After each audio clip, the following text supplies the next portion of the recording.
Thanks again for the opportunity to present to WeedSmart Week for another year. The context of this presentation is around how the Big Six fits into an emerging farming system. So strip and disc is a farming system that we first observed in South Australia back in the 2013-14 year when we came for a tour, and it's been adopted across other parts of the country, particularly in our region in southern New South Wales, and seeing adoption into other areas of WA and the northern region. So the idea for this presentation has come about from how growers have had a focus on using high residue farming effectively and the weed management that goes into that system. So crop sequences, rotations, soil management, not just focusing on the residue alone, but how the weed management fits into that system without compromising some of the benefits that it can come. So we'll get into it. So I'll just put up a little video which goes into, I guess, an outline of how the system would work commercially in the paddock, where harvest is done by a stripper front and then followed up with a disc seeder the next year. So Curly took this back in 2015, and it's still relevant today.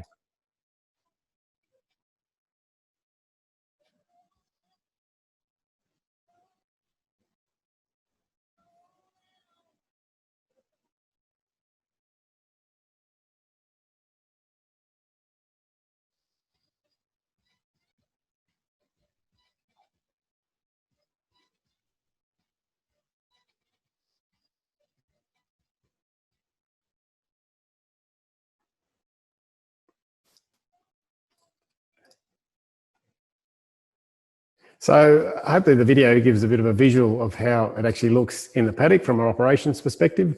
You can see the disc seeder going into some fairly high residue levels.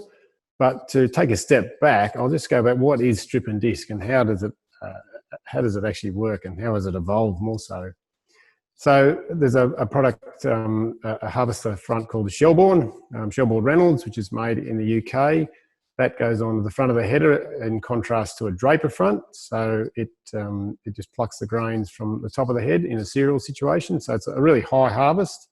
And the outcome from that stripper front, just plucking grains, as opposed to cutting with a draper, leaves lots of residue. So you can actually see some really quite tall levels of straw, which is a bit different to a shortcut draper system, which leaves a lot of short, chaffy material at the soil surface. This leaves really tall standing straw and not so much chaff on the ground. So following that, the growers then come back in with a disc seeder, so generally a single disc seeder on narrow rows, which I'll get into why they use the narrow rows for the actual harvest benefit, but also mainly for crop competition and weed suppression, but also yield. They sow back into that high level of residue. And they're really aiming, and we've proven this to sort of sow early, where the tall residue helps retain surface moisture. So if we're dry sowing in April, for example, we can often retain a little bit of marginal moisture in the surface and get crops up with the zero till, but also storing a lot more soil water over the summer period. So our fallow efficiency, we're actually starting to measure that commercially, is improving, where the compounding effect of the residue, so year-on-year stubble, is helping keep summer rainfall stored for longer. But to make this work, conventional agronomy it needs to be modified or adapted. So a key thing that we really want to make people aware of is that diverse rotations and harvest weed seed control are essential for a number of reasons, not just weeds, but also helping manage, I guess, that high level of residue and crop establishment. And then also the collection of weed seeds at the end. So it's quite a big caveat to going into these farming systems, that it's quite complex, and people need to be aware that there's certain management tools that need to be implemented. So the Big Six, you've heard all about it today with WeedSmart Week. So it's the basis of all our integrated weed management here in Australia, and it's a pretty robust platform. So how does that actually fit into a strip and disc system? You see some chaff decks here in a pulse crop following a cereal, where the ryegrass has been dropped on a tram line. So how does something like harvest weed seed control as a part of the Big Six fit into that system? The Big Six focuses on a range of chemical and non-chemical tactics. So with strip and disc, some of the really important ones is, as I mentioned before, is diverse rotations, crop competition, and then harvest weed seed control. So they really underpin the success of the strip and disc system. We'll go into detail why it's so. We're still doing the other components of the Big Six, such as a double knock, mixing and rotating of herbicides and stopping seed set with, say, crop topping or cutting for hay. But it's those red marked diverse rotations, crop competition, harvest weed seed control components of the Big Six that we found have been critical to have WeedSmart and strip and disc create that synergy that we're aiming to, I guess, enable farmers to be profitable but not expose themselves to over more risk than is needed. So why strip and disc? How's it come about? So as I mentioned, we toured to South Australia back in 2014. Some of the presenters that you've heard today at WeedSmart Week in Clare were who we visited. Russell Zwar, for example, is, I guess a grower who was already sort of on the system, and Robbo Robertson is another one, and Ben Marshman, who's sort of since sort of moved his system a bit differently, but they were effectively all farming in high levels of residue through some form or another. And our growers came home to southern New South Wales and said, well, we're facing some of the same climatic changes as they are. So how can we look to adopt it and bring some of these practices into our system? So they're largely cropping dominant operations were the people that sort of got into it initially. They were sort of looking at a higher input spend, not always being profitable. And for some of them, it wasn't always that satisfying as well. But yeah, it just that cost of production was just growing all the time in these intensive continuous cropping systems. They really wanted to look at a more resilient farming system. So I guess moisture stress and a rainfall variability is a big part of what we do, but they sort of looked at what strip and disc was offering and how that might help improve some of that control of the management system, despite it being dry, despite frost being a part of cropping in Australian farming systems, and even the impact of prices. So with the sort of adoption of the tactic, we've proven this to be correct. So where we've had really dry years, particularly in our region in the last 3 years, decile 1 or decile 0, prices have been elevated, and crop types like barley have really excelled under some of these systems where they've been able to fill grain quite late into the season and defy some of the previous water use efficiency benchmarks. So it is working. I guess they're aiming to be more efficient with the moisture both in crop but also in fallows. So we sort of have a farming system in our region where rainfall is equally spread through the months. So we get the same amount of rain in May and summer and autumn as we get in the spring. So we need to be able to capture that out of season, growing season rainfall and store it for next year's crop. Reducing herbicide resistance is a key thing as well. They just can't see they're just spending more and more money on herbicides and yet getting higher weed seed burdens. So they wanted to sort of farm in a low weed burden, low weed seed back system as WeedSmart promotes, but primarily is this ability to lessen risk. So focus on profit, not yield, and having crop diversity allowed them to do that. So for example, a double break rotation with, say, favour beans and canola. So the favour beans might always be a little bit variable in their profitability, but that then sets up the canola on the back of that crop with a residual of N, residual of water, good grass weed control, and the cost of production of the canola and subsequent wheat is a lot lower with that rotation. So those sort of factors all come into play when when growers are looking at adopting this type of farming system. I guess it's been pretty brutal, the dry seasons through our region. As I said, 17, 18, 19 effectively failed springs in our region, and we just sort of see the loss of topsoil.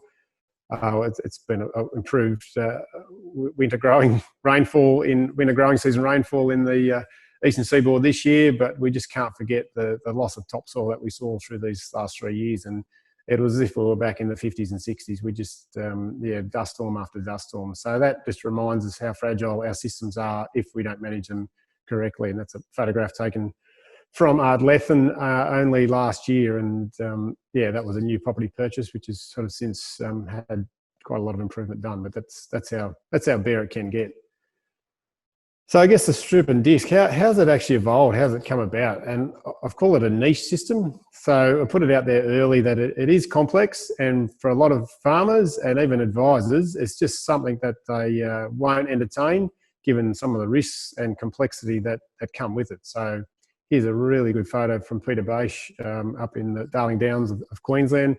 They've adopted it on their place with great success in an area that normally wouldn't be doing it. Something's done in the southern region more so, but they've got it working in that northern area and achieving things. He runs a set of chaff decks as well, but it's a niche system, and the complexity is something that scares a lot of people off. So I really encourage people to do their research, talk to their advisor, and talk to other growers that have been in the system before they might make the step. But it's something that's not for everyone, and there's certainly been a lot of mistakes made along the way that we've learnt from and passed on to other growers.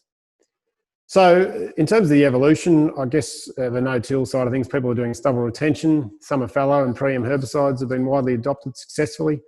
Early sowing, all that work that people like James Hunt and Rowan Brill and others have encouraged to try and get deeper roots into the system earlier, based on timely sowing events, is paying off. And then the adoption of something like double break rotation. So as I talked before about a pulse canola rotation, so we're able to clean up the grass weeds and fix nitrogen before those subsequent crops that might follow. So that's sort of, those things were working well. But I guess where the Achilles heel was where we'd have a big season in terms of stubble retention. We were really struggling to be able to keep that stubble from year to year.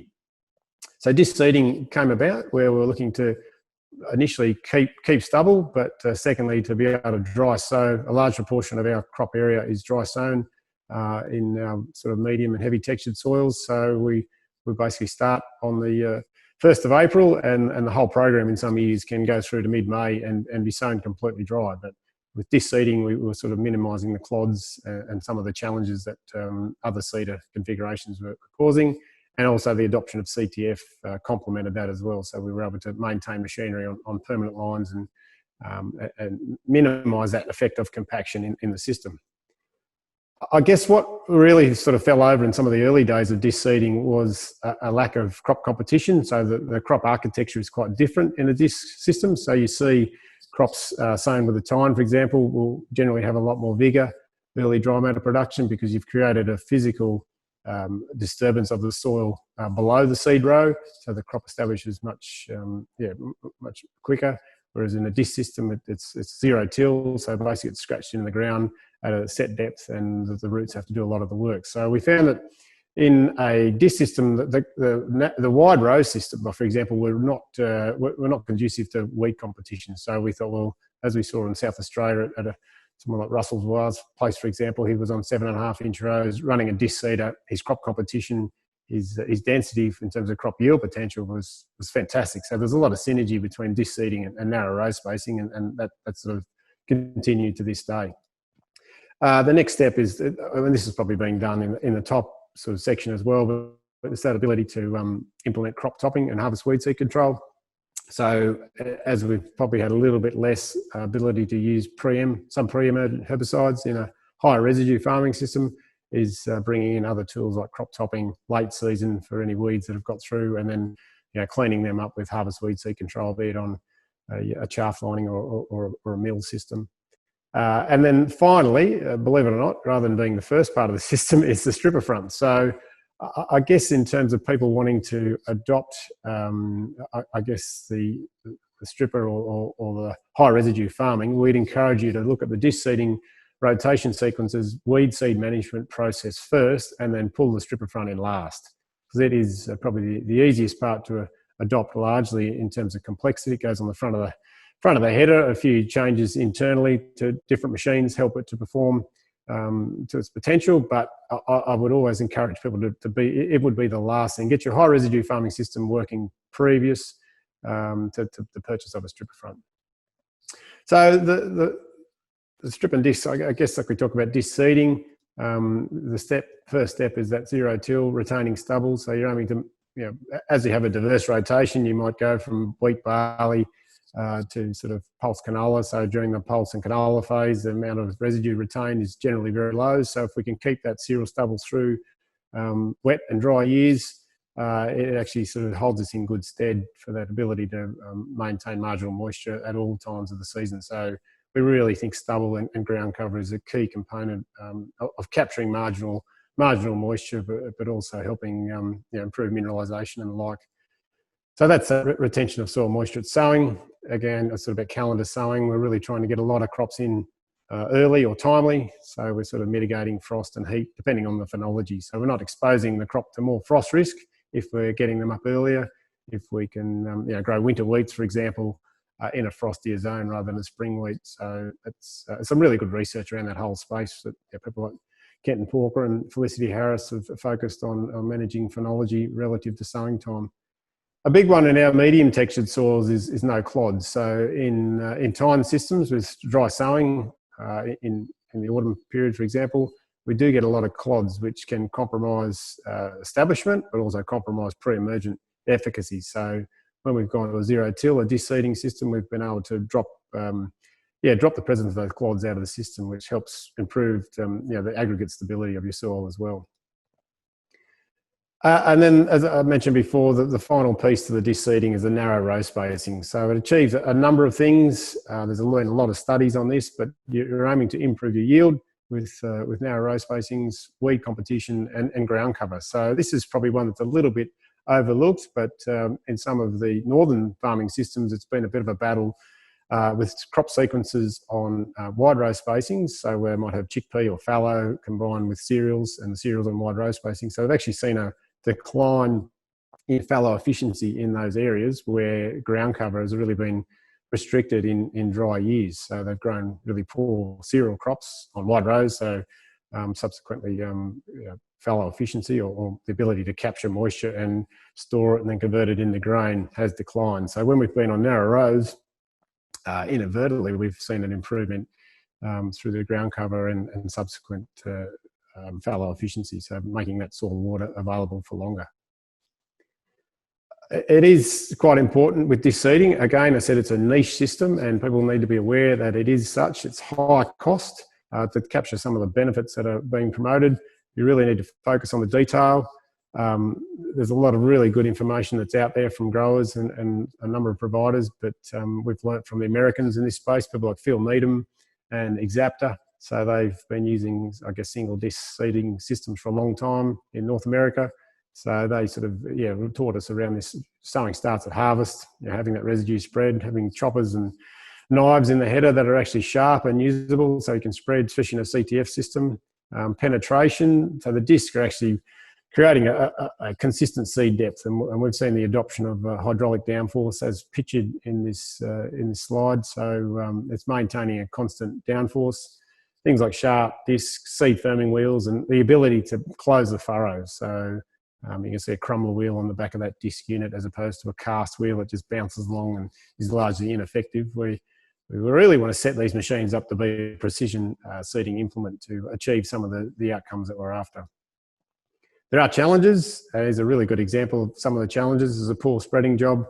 Canola sown early, really variable establishment. So hairpinning is the enemy of disc seeding. So this was a fairly light disc seeder that's gone into a stubble quite early, done a poor job with the canola trying to get consistent seed depth, and that's just not on. So I'd rather be using a tine if you've got a disc seeder that doesn't have penetration and precision seeding capacity. So that's something we work really hard on with growers to improve that establishment.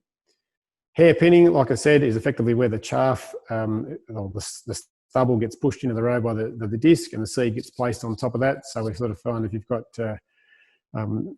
it's quite hard in wet straw, but if you've got really good seed soil contact, you've got the disc cutting early, cutting depth, cutting to a uniform depth, helps mitigate some of that issue.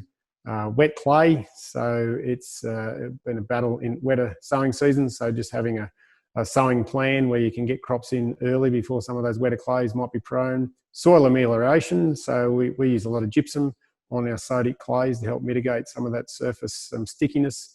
Over a long-term period, the benefit of residue and stubble helps reduce that. As I mentioned, spreading the residue at harvest in a I guess, a draper system. The stripper front does sort of get away from that issue. But generally, the winter growth, particularly in southern systems, is very slow. So with the early, especially 2 to 3 years of a deseeding, so we call it the winter blues. It's just a terminology. We know that those crops do catch up later, but we've sort of put things in place like a little bit earlier sowing time, early nutrition, some trace element additions such as zinc and the like, or moly in pulses, but just to try and overcome some of that reduction in early winter growth, so that the crop potential is not set back, and the weed competition is not set back as well. There's a higher maintenance with this, so replacing them takes time and cost, so that's something that needs to be bear in mind. Insect pressure is potentially greater in the absence particularly of diverse rotation, so canola really gets hammered in some of these scenarios, like slugs, millipedes and slaters. Really target slow-growing canola in the southern wet system. So we're seeing some armyworms favoured in the residue. So I guess these challenges are here in other high-residue farming systems, but in the strip and disc systems, they're present. So we really focus on doing things like the early sowing of canola, for example, into pulse stubbles. So if we can get canola up and going in the first or second week of April, even in the absence of a lot of moisture, we're sort of seeing marginal moisture can be retained. It does wonders in terms of reducing that insect pressure. So you're sort of using the ability of the crop agronomy to help overcome some of the insect pressure. But it does take a bit of effort, and people need to be really conscious of some of that issue. Herbicide options are reduced, so we have a lot of products which are not on label, and we're sort of working with some of the herbicide companies to amend this. So some of the new products, preems that are coming onto the market, have ability to be used in a disc system. A lot of them don't. So be very careful how these products are used. And for a lot of agronomists, and I see why, they generally prefer tines because it's a lot of a safe system. It's a proven system, the knife point press wheel system with preems based around products like trifluralin and Avidex and the like. But again, we just sort of found we can move on. We can innovate in the space. We can put a bit more reliance on something like non-chemical control, harvest weed seed control and the like. And the learning is ongoing. So we're really trying to foster sharing of information between not only growers, but also some other industry groups that are pretty keen to make this system work. I really think you can manage a lot of these challenges with the gear setup, the diverse rotation, and phenology. So you sort of, that early sowing of canola or winter wheats, for example, in high residue scenarios helps get crops up and away, growing and not exposing you to more frost risks. So that gear setup where you've got sharp disc and firming wheels and seed, really aiming to get good seed soil contact is a big part of how this can be managed. So here's a good example from sowing 2020 in our southern region here. Heavy clay soil, gauge wheels completely blocking up with mud, stopping the gauge wheel from turning, affecting the boot. So that was a really common issue this year with a wet May. There's been a bit of modifications going on. So they've got these coiled gauge wheels which can replace the standard tired rubber ones. So that helps to shed the mud, so that coil turns. And then helps to shed the mud out of the system and keeps the row clean. So there's little things, as I say, the innovation's ongoing. A wet sowing was a bit more challenging for us in the clay soils than what we'd had previous, but it's more a rarity than a given. So we'll keep managing the situation as best we can. So in terms of weeds, is there any research done? Well, there is. So Tony Swan and his group at CSIRO with FarmLink did some 4-year rotation work. So they were looking at this is the 3rd year of the project, the impact of a number of rotations and tactics to help drive down a very high ryegrass seed bank. So they had 1,800 plants per square metre of ryegrass. And if you look there, they had 3 sort of main tactics. They had a diverse, which is the grey, an aggressive, which is the orange, and a conservative, which is the blue rotation. So the conservative was effectively just canola, wheat. So an OP canola and 2 wheats. The aggressive was a high cost system. So they used hybrid canola and expensive pre-emergent herbicides. So like a Secura Avidex mix. followed by a box of gold after that. So in the second year of the cereal. And then the diverse, so the grey strategy was a range of diverse crop rotation sequences and a number of tactics such as double breaks. So they used vetch hay, followed by canola, and then they had cereal with a competitive barley in the third year, and that really helped keep that weed seed numbers right down compared to if you look at the aggressive and the conservative. So not only was it really profitable, but it also helped to take that weed seed bank in the presence of this is stubble retained residue system. So where you've got ryegrass really taking off in the presence of poor crop competition and non-competitive crops. A narrow row spacing. So here's an example of planet barley on 6.5 inch, so 165mm rows sown into a stripper wheat stubble. I guess there's less pre-em, so there's no trifluralin, which is probably one of the most commonly used herbicides in I guess broadacre cropping across the country. So we really need to use some of the high cost chemistry, but also crop competition.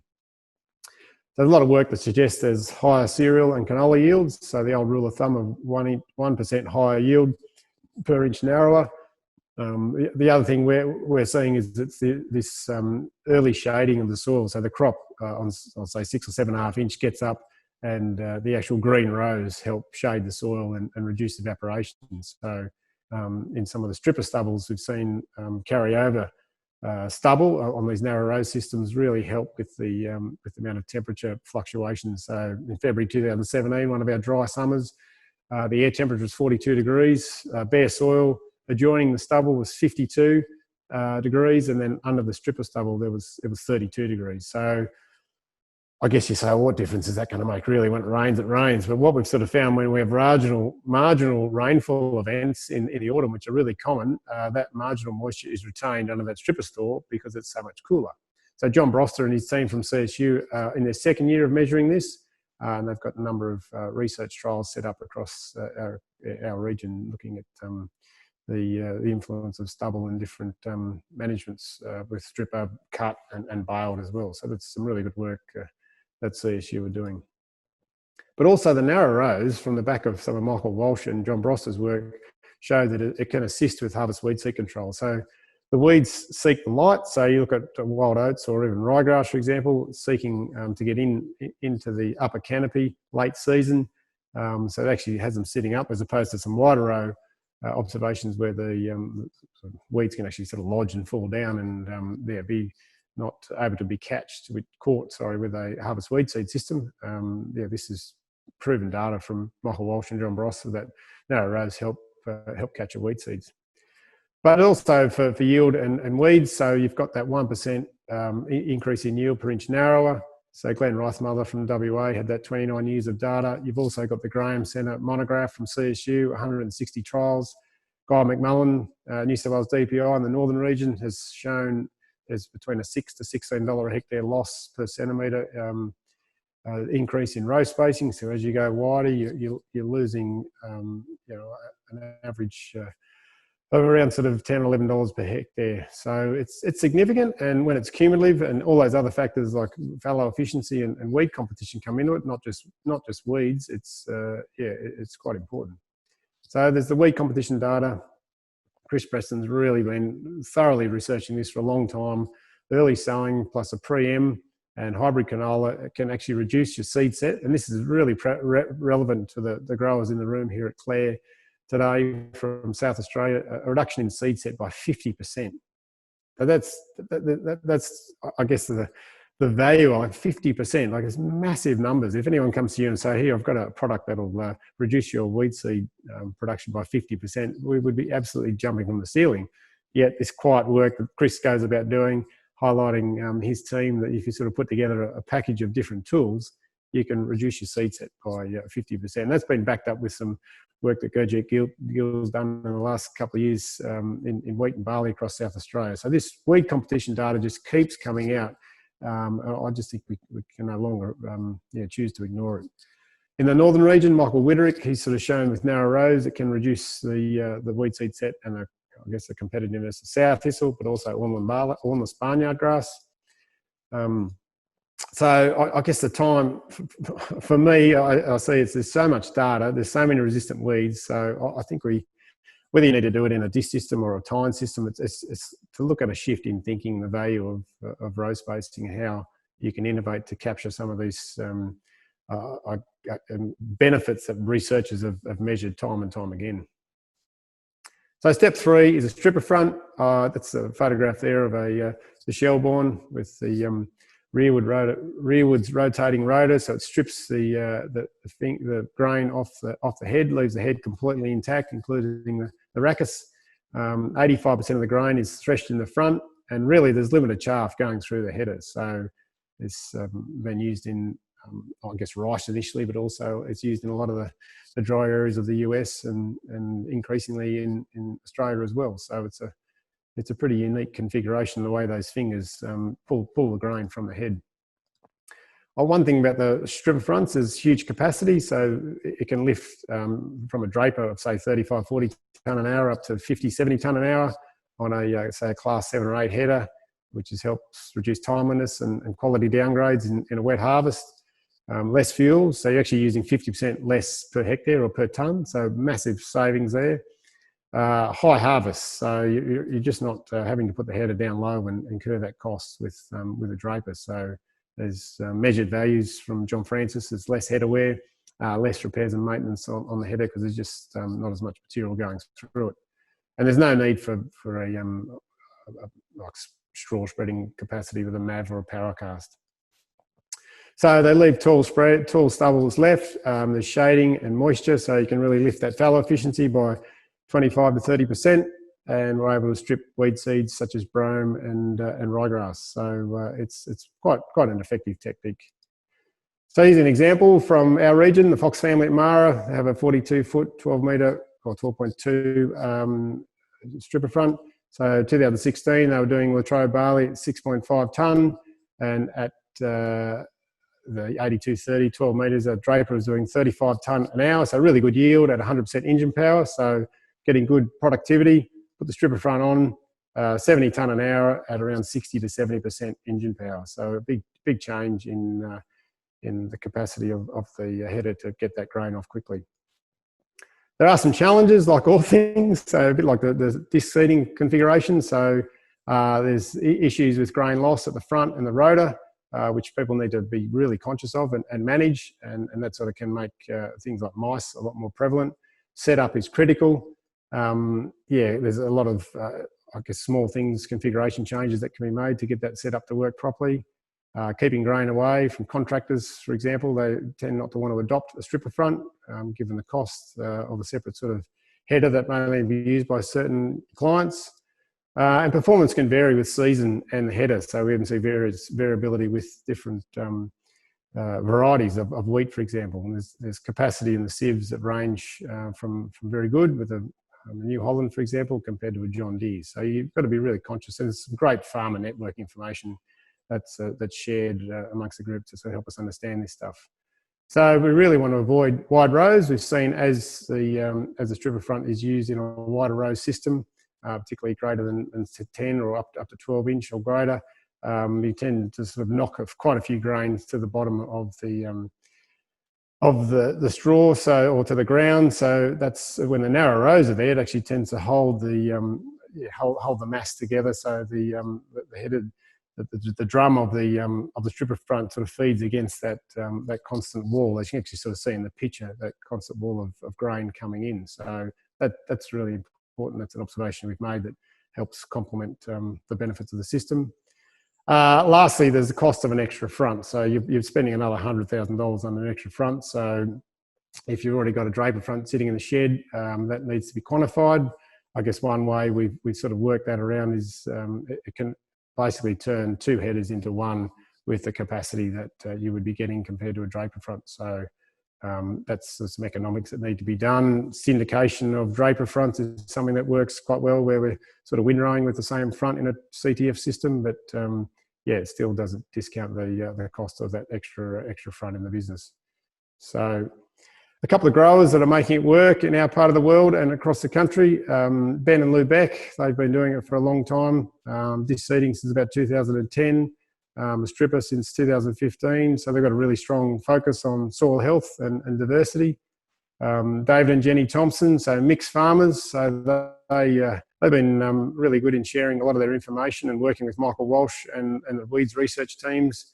Yeah, so we can use mixed farming and Merino U system to get the benefits of early grazing crops and chaff lining. So they're in a frosty location, so they're sort of using diversity and zoning to get the best out of a high residue system in their part of the world. Here's a really different setup, is Matt and Belinda McKinley at Coolman. So they've been running a strip and disc system for a few years, but they're now adopted a seed terminator mill as well. So they wanted to take it to that next level. Any weed seeds that get through their strip and disc, they get controlled through the mill. So that's sort of been a new process and a really good success rate with what Matt and the team are observing.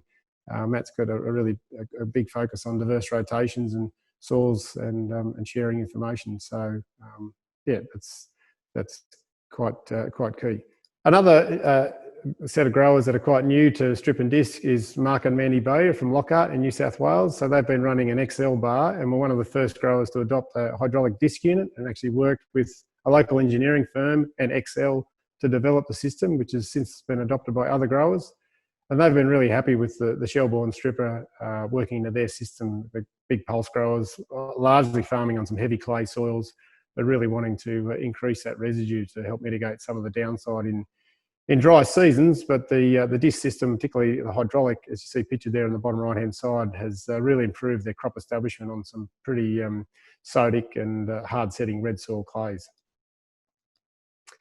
I guess the crux of it all is the whole is greater than the sum of its parts, a quote from Aristotle a long time ago. So what I want to emphasise is you just got to bring all these components together to get the value from it. So there's no one single thing, as in the rotation or harvest weed seed control or the stripper front, that will, if done in isolation, will help. It's when all these things come together, and that's probably been the evolution and the learnings we've had as things have moved forward. It's about trying to bring the best of each part, learning from some of the downfalls and continual adapting. There is some emerging agronomy coming out, so we're sort of seeing how something like companion cropping might fit into this as well, as is pictured here. So a mix of fava beans and tillage radish between some wheat rows where the companion crops are terminated. We're seeing moisture for early sowing, so it's actually been retained for a lot longer. We're hoping to sort of do some research to measure this. And there's also moisture for later sown crops, things like safflower, which have a role in some of our heavier setting clay soils and our spring sown chickpeas. There's a little bit of work going on that in the northern region that we're investigating here. But the big one has been this ability to sow long season crops, such as grazing crops of winter canola and winter wheat. It's just really changed some of the mixed farming systems with the reliability of getting these crops up and out of the ground, despite the fact that moisture is really limited in late March, April.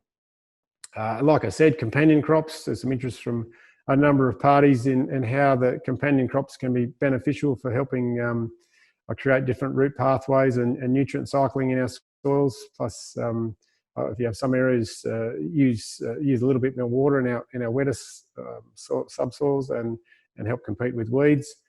I guess there's also nutrient cycling happening as well. As we have more moisture available for longer, there's mineralisation of not only nitrogen, but also things like phosphorus and sulphur. So that helps improve, I guess, soil biota, who are, I guess, helping cycle and improve that mineralisation, but also ultimately it's improving our water use efficiency. So we live in a moisture-limited cropping system largely across the majority of this country, and people know that we're trying to extract the optimum amount of kilograms per millimetre is the key. So that's sort of some of the observations that we're getting quite excited about.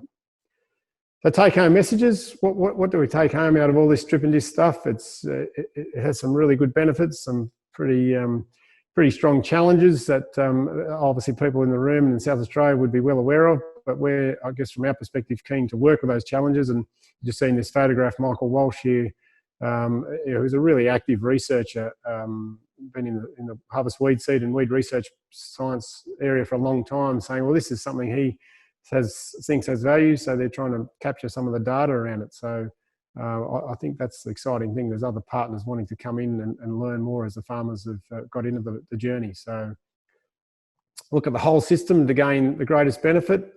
Emerging agronomy, there's sort of a shift in thinking and practices, particularly in our region, this ability to get crops up on marginal moisture that in the past we wouldn't have had, and then potentially holding moisture later into the season.